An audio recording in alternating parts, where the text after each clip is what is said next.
magagandang lugar na gusto po nating puntahan? Taas nga po yung kamay na may mga lugar siya na gusto niyang puntahan. Taas ang kamay, nakikita ka ng Panginoon, baka one of these days, daling ka ng Panginoon dyan. If you are going to visit these places, who do you want to invite to come with you? Kung bibisitahin mo ang mga magagandang lugar na ito, maaari hindi ko ma-post, hindi ko maipakita, samahin mo lang. Kung bibisitahin mo yan, yung mga magagandang lugar na yan na nai-imagine mo, sino kaya yung pwede mong isama? Siyempre yung malapit sa puso mo. Diba? Pakisabi nga sa katabi mo, isasama kita. Diba? Siyempre yung mga mahalaga sa'yo. Yung importante sa'yo, yung mahal mo. Pakisabi nga sa katabi mo, mahal na kita. Mahal kita sa Panginoon. Mahal na mahal kita. Siyempre, isasama mo yung mga tao na masaya ka. So, ipakita natin ang mga lugar na ito. Una po, ano po yung lugar na yan? Azure sa Parañaque. Dito po yung may artificial white sand. Ganda po nito. Malinis. At ang pinakamaganda po dito, affordable. So, gusto niyo pumunta dyan? Maganda po dyan. Mag-isip ka na, sino kaya pwede natin isama? Pangalawa pong lugar, ano pong lugar na yan? Pakisabi po, Buskalan. Naku, nagpunta kami nung araw dyan, napakaganda niyan. Sa Buskalan po, dito po natin makikita si Apo Wang Od, ang pinakamatandang mambabatok na still living at age of 108. Pero sa Buskalan po, ang di po natin makakalimutan yan, yung Buskalan Coffee. Amen.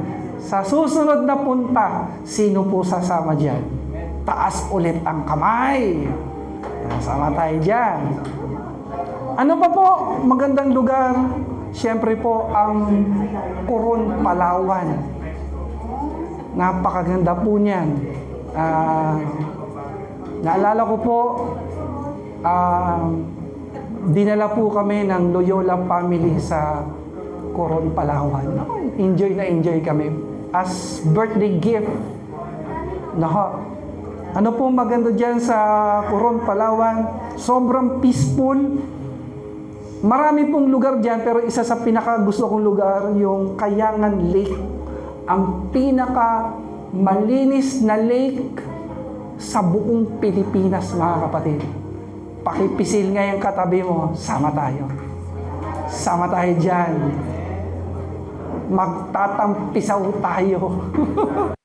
Sisisid tayo. Naku, nung araw, nung pumunta kami dyan, talagang subisisid itong mga kasama ko. Ang pinakamalalim sumisid sila Einer, sila Abraham, sila Brother Lito, halos. Sisidin yung pinakamalalim at sa linaw kitang-kita mo.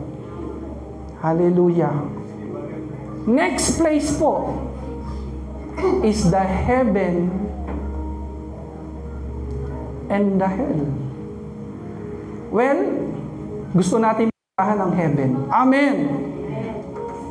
Ang sabi po ng Biblia, ito po ang pinakamagandang lugar sa lahat ng lugar sa buong mundo. Kung agree po kayo dyan, paki-thumbs up naman. Agree po tayo dyan. Marami na po tayong napuntahang lugar.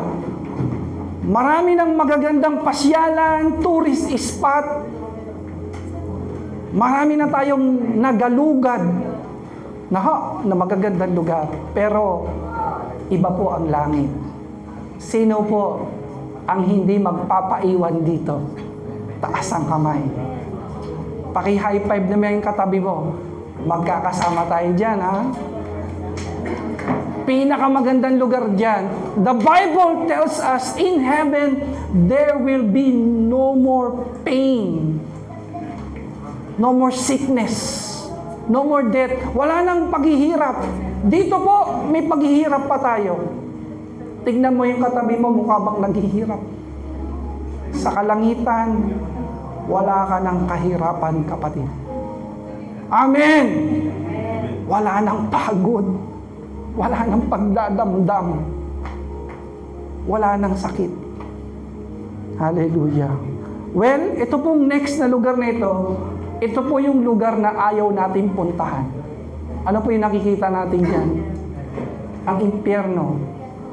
The lake of fire. Ayaw natin pumunta dyan. Ang sabi po, lahat ng pupunta po dyan, pag nakapunta dyan, malilimutan daw po niya yung masasaya at masasarap na panahon nung siya'y nabubuhay pa. Sa hirap. At ito po ang dahilan kung bakit tayo nagmimisyon. Ito po ang dahilan bakit tayo nagpapatuloy sa kabila ng mga pagsubok. Ito po ang dahilan kung bakit ginagawa natin ang lahat ng paraan para madala natin yung mga tao, sa paanan ng Panginoon. Amen! Palakpakan po natin ang Panginoon. Purihin natin ang Panginoon. Tayo po'y makakaupo na po, mga kapatid. Ang challenge po sa ating lahat. Pakisigaw nga po, challenge! Ang challenge po sa atin, let us be united. Magkaisa po tayo. Magkaisa po tayo. Kung kami lang di namin kaya, pero kapag kasama namin kayo, kakayanin natin ito. Sa August 24, kakayanin po natin punuin ng mga tao ang lugaring ito para mag-enjoy sa presensya ng Lord. Amen? Para mag-enjoy sa fellowship, mag-enjoy po sa salita ng Diyos, sa pagmamahal ng Panginoon.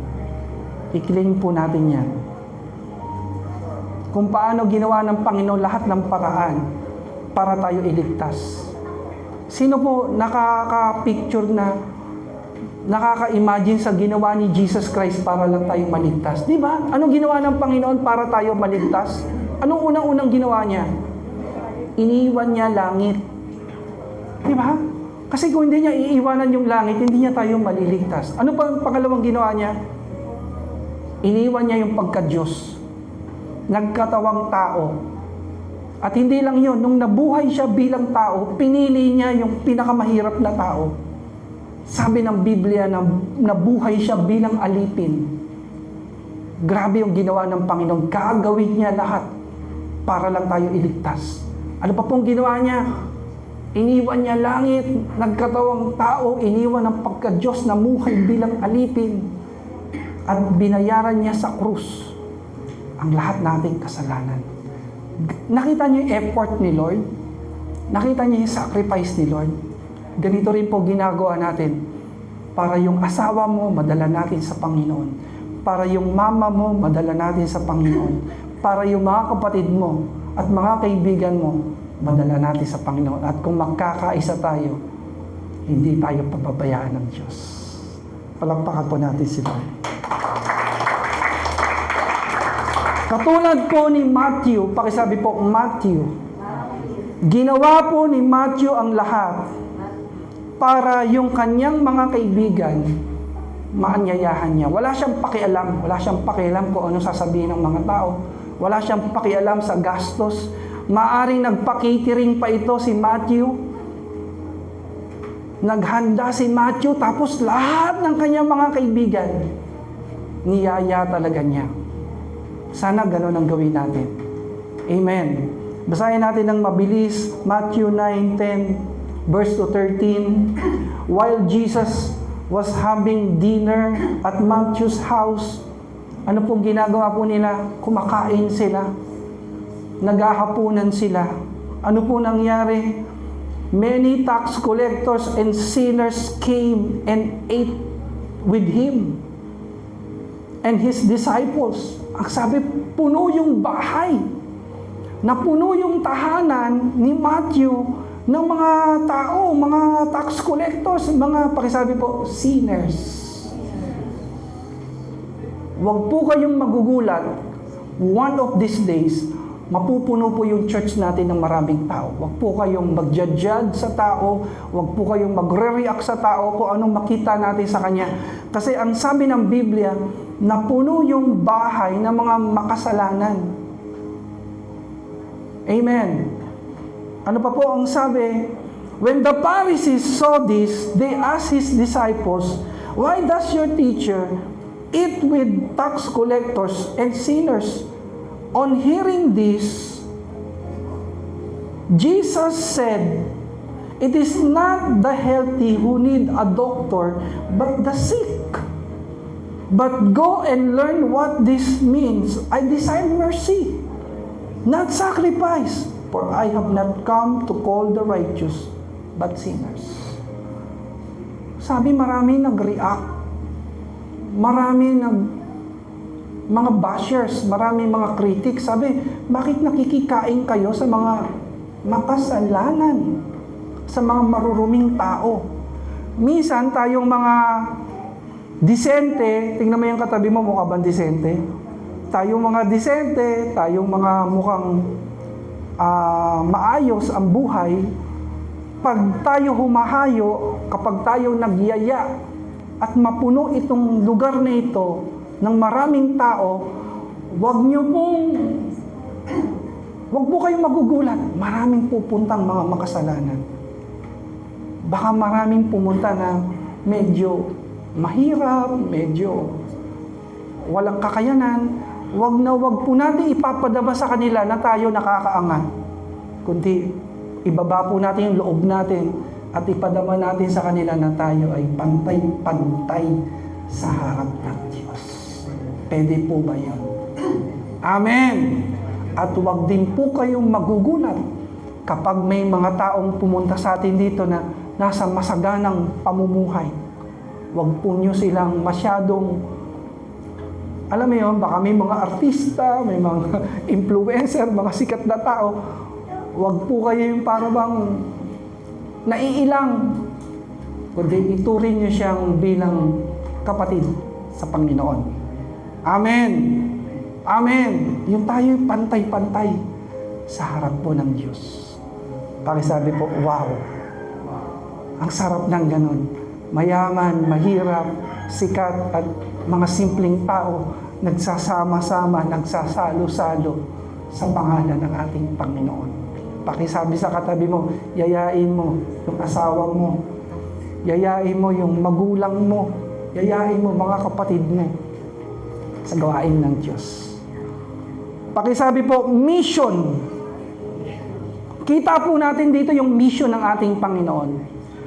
Ang mission ng ating Panginoon, pakipitik ngayon katabi mo, mission mo rin yan. Yung mission ni Jesus, mission mo yan kasi sumusunod ka sa Panginoon. Jesus' mission is your mission. What is your mission? Your mission is to bring people to Christ. Amen. The mission of Christ is the mission of the church. Titigan mo yung katabi mo, may mission ka. Pakisabi sa katabi mo, tinawag ka ng Panginoon. Tinawag ka ni Jesus. Matthew was called by Christ in spite of his busyness. Abalang-abala si Matthew, pero tinawag siya ng Panginoon. Pakitanong mo yung katabi mo, busy ka ba? Ay, yung mga busy, yan yung tinatawag ng Panginoon. Tanungin mo ulit saan ka busy. Naku, ganyan-ganyan si Matthew. Busy din. Sino dito busy? Sino po yung nagbibisi-bisihan lang? Oh, busy po ako ngayon. Wala namang ginagawa. Ang tawag diyan, nagbibisi-bisihan. Well, ang sabi ng Biblia, tinawag ng Panginoon si Matthew sa kabila ng kanyang busyness at sa kabila ng kanyang pangit na patotoo. Alam mo pala, ang Panginoon pag tinawag ka, kahit busy ka, tatawagin ka ng Diyos. Kahit pangit yung testimony mo, tatawagin ka ng Diyos. Alam niyo po, ang pangit ang patotoo ni Matthew. Maraming taong galit sa kanya. Tingnan mo yung katabi mo, mukha bang si Matthew, marami ding galit sa kanya? Ganyan po si Matthew. Maraming galit sa kanya. Maraming nagkikriticize sa kanya. Maraming nagsasalita ng di maganda sa kanya, pero mahal siya ng Diyos. Tinawag siya ng Panginoon. Bakit maraming galit? Galit kay Matthew kasi tax collector siya eh. Maraming naghihirap dahil sa kanya, tapos siya naman nagpapakayaman habang yung mga tao naghihirap. Matindi po siya sumingil ng buwis ng tax. Yung mga mahirap, lalong naghihirap siya naman, nagpapakayaman sa buwis ng mga kanyang kababayan. Kaya maraming galit sa kanya. Pero yun nga po mahal po tayo ng Diyos. Kahit marami tayong kasalanan, tatawagin tayo ng Panginoon, gagamitin tayo ni Lord. Amen. The Bible tells us that Matthew left everything. Iniwan ni Matthew ang lahat nung tinawag siya ng Panginoon dito sa Matthew 9:9. Iniwan niya lahat. Pakisabi sa katabi mo, iwan mo na yan. Iwan mo na. Baka nasa bawal kang relasyon, iwan mo na yan. Baka mamaya ang karelasyon mo may asawa na, iwan mo na yan. Balik mo na siya sa totoo niyang asawa, kasalanan yan sa Diyos. Na po, si Matthew po, nung tinawag siya ng Panginoon, iniwan niya lahat at sumunod sa Panginoon. Hindi pwedeng susunod ka sa Panginoon tapos ayaw mong iwan yung buhay na ayaw ng Diyos. Pakisabihan nga yung katabi mo, yung medyo matalim na tingin, iwan mo na yun. Hindi pwedeng dala-dala mo pa yan. Ako po, nung tinawag ako ng Panginoon, iniwan ko talaga bisyo, lahat ng buhay na hindi sa Panginoon, iniwan talaga namin yan. Sino po dito? Lahat ng gawain na hindi sa Panginoon, iniwan niya para sa Panginoon. Pakisabi nga ng malakas sa katabi mo, tapikin mo na malakas para tumalsik yung bad spirit sa kanya. Iwan mo na yan! Yun, tumutulog pa, lakasan mo, iwan mo na yan! Iwasan mo na yan, talikuran mo na yan. Purihin ng Diyos. Ang sabi po ng Biblia, He became one of the 12 apostles. Wherever Christ leads, Matthew follows. Kung saan si Jesus Christ magpunta, nandoon si Matthew, na in love talaga siya sa Panginoon. Ang sarap ma-in love sa Diyos. Praise God. Pag in love ka sa Panginoon, lahat gagawin mo para sa Panginoon. Susunod ka talaga sa Panginoon. Sino po dito in love sa Panginoon? Taas ang kamay! Kung in love ka sa Panginoon, talagang susunod ka. Pag sinabi ng Panginoon, humayo, hahayo tayo. Pag sinabi ng Panginoon, punuin natin ang lugar na ito, pupunuin natin ang lugar na ito. Dahil mahal natin ang Panginoon, kaya susunod po tayo sa Kanya. Malakas nga po na palakpak para sa Panginoon. Noon tinawag po tayo ng Panginoon, iniwan po natin ang lahat. Akala natin, mahalaga ito mga bagay na ito, pero nakita natin, hindi ito importante. Iwanan ko ito. Dahil mas mahalaga yung pinapagawa ng Panginoon. Pakisampal ngayon katabi mo, huwag kang magpadaya kay Satanas. Sabi mo, kasi alam mo kung paano tayo dinadaya ng dyablo? Alam mo kung paano? Pinapahalagahan natin yung hindi mahalaga. Iniiyakan natin yung hindi mahalaga. Nagwawala tayo sa mga bagay na hindi mahalaga. Tapos yung mga bagay na mahalaga, hindi natin pinapansin. Amen? Ang gusto ng dyablo, yung mga importante, yung mga mahalagang bagay, huwag mo pansinin. Pahalagahan mo yung hindi importante. Baliktad ang dyablo, pero the Bible is teaching us na pahalaga natin yung mga importante. Ano pong sabi ng Colossians chapter 2, verse 3? Think about the things of heaven, not the things on earth. Ang sabi diyan, for you died to this life, and your real life is hidden with Christ in God. Sabi, i-focus mo, isipin mo yung mga bagay na para sa Panginoon. Kasi yung mga bagay na para sa Panginoon, walang hanggan yan. Everlasting yan. Pero yung mga bagay na temporal, huwag masyadong pansinin yan. Ano pa po sabi ng Pilipos 3:8? Basahin natin ng malakas. Itinuring ko ng parang basura ang lahat ng bagay. Makamtan ko lang si Kristo. Makamtan ko lang. Yung kasi yung pinakamahalaga. Si Paul, ang dami niyang accomplishment. Ang dami niyang mga nagawa sa buhay. Pero sabi niya, lahat ng ito, tinuring kong basura. Walang halaga to. Kasi hindi ko ito madadala sa pangalawang buhay. Hindi ko ito pakikinabangan sa pangalawang buhay. Nasusundan po natin mga kapatid. Bigyan ko kayo ng halimbawa para mas ma-clear po sa atin. Meron pong isang apo ang inutusan ng kanyang lolo. Sabi ng lolo niya, "Apo, dalhin mo nga sa pawn shop itong luma kong sasakyan." Saan pawn shop dinala? Ayan, saan dinala? Tambunting.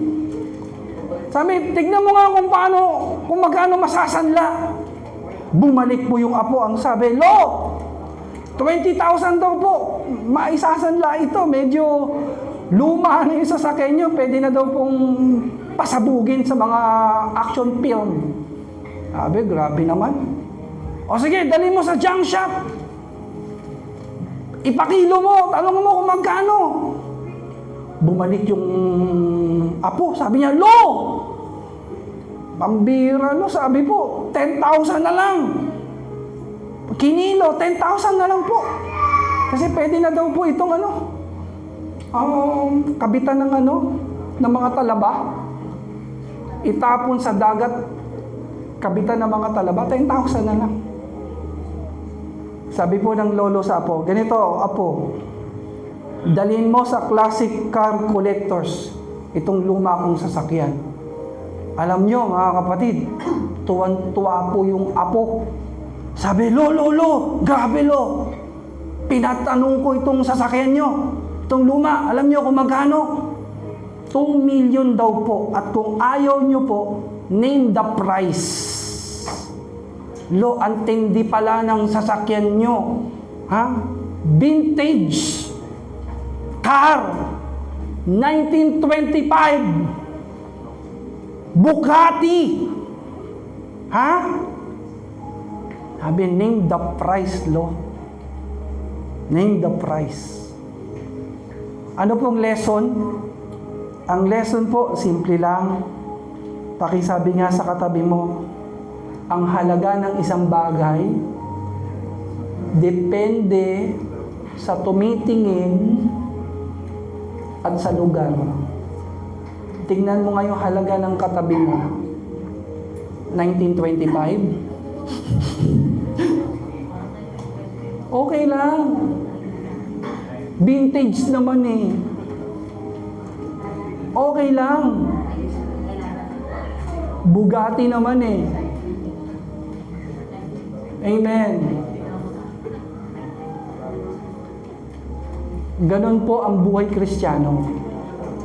May mga mahalaga sa atin, sa kanila di mahalaga. Mahalaga sa atin ang Word of God, mahalaga sa atin ang worship, mahalaga sa atin ang fellowship, mahalaga sa atin ang church, mahalaga sa atin ang praise and worship, mahalaga sa atin ang mission, mahalaga ang kapatiran sa atin. Amen! Amen. Sa iba, hindi mahalaga. Sa diablo, hindi mahalaga. Pero wala tayong pakialam doon. Dahil sa totoo lang, itong ginagawa natin, pakisabi po, priceless. Pakisabi po, eternal value. Na kahit pag-uwi natin sa Panginoon, dala-dala pa rin natin ito. Palakpakan natin ang ating Diyos. Tayo pong lahat ay kumayo saglit. Pastor, mahalaga po bang kumita ng pera? Sino pong naniniwala na mahalaga po ang income? Ang sagot po natin dyan, yes! Mahalaga. Kasi kung wala kang income, paano mo mapoprovide yung pangangailangan ng pamilya mo? Tama? Tama po? Pero dapat, mas makita natin yung pinakamahalaga doon. Na kaya tayo pinagpapala ng Diyos, hindi lang para sa sarili natin, kundi para magamit ito sa expansion ng kaharian po ng Diyos. Amen. Pastor, mahalaga po ba ang study? Pakisabi sa katabi mo, mahalaga yan. Dahil sa pag-aaral, sa education, pwede mong maging sandata yan, katuwang yan, para sa maayos na pamumuhay. Pero dapat tignan natin na may mas mahalaga pa sa pag-aaral. Makita natin na kaya tayo nag-aaral para maging liwanag patotoo sa ating mga kaklase. Tayo po ay dumulog sa Panginoon. Tayo po ay manalangin. O Diyos, panalangin namin kung paano si Matthew inanyayahan niya ang lahat ng kanyang mga kamag-anak, ang lahat ng kanyang mga kaibigan. Panalangin po namin, O Diyos, na mayaya po namin ang lahat ng mga tao na connected sa amin, nakakakilala sa amin. Lord, i-reject man nila ito, hindi man nila ito pansinin, hindi man nila ito pahalagahan, pero hindi kami titigil para sila yayain. Hindi kami magpapadiscourage. Hindi kami mapapagod dahil ang lakas namin galing sa iyo. O Diyos, hindi kami titigil na ibahagi ang mabuting balita.